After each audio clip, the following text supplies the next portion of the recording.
జన్మనిచ్చిన నా తల్లిదండ్రులకు నాకు విద్యాబుద్ధులు నేర్పుతున్న ఉపాధ్యాయులు నా నమస్కారాలు.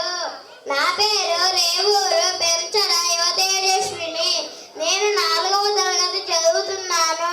నేను మన పాఠశాల వార్షికోత్సవం సందర్భంగా ఝాన్సీ లక్ష్మీబాయి ఏకపాత్ర అభినయం చేసే ప్రయత్నం చేస్తాను.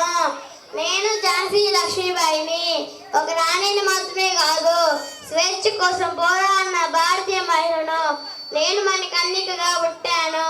చిన్నప్పటి నుంచి చదువు, గురుపు స్వారీ, విలువిద్య, కత్తి సాము నేర్చుకున్నాను. ఆడపిల్లని వెనక్కి తగ్గలేదు. ఝాన్సీ రాణినయ్యాను. నా ప్రజల కష్టం నా కష్టంగా భావించాను. న్యాయం, ధైర్యం నా ప్రాణాలు ప్రధానమైనవి. ఆంగ్లేయులు నా రాజ్యాన్ని లాక్కోవడానికి ప్రయత్నించారు. అన్యాయాన్ని తలవంచలేదు. బిడ్డ వెనుక కట్టుకొని యుద్ధానికి వెళ్ళాను.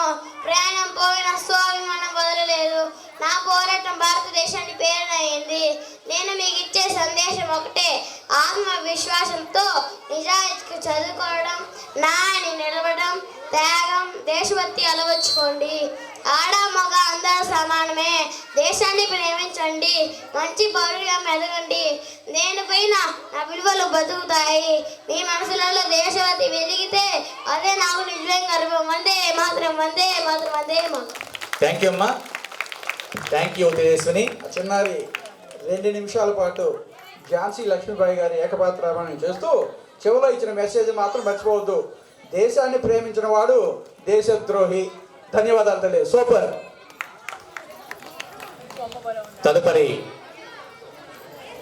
ఒక చక్కని రోల్ ప్లేతో మీ ముందుకు వస్తున్నారు మా 4వ తరగతి చిన్నారులు. 4th class Tanvesh Ram.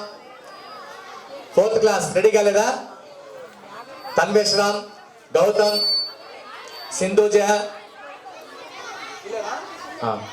మిగతా వాళ్ళేది?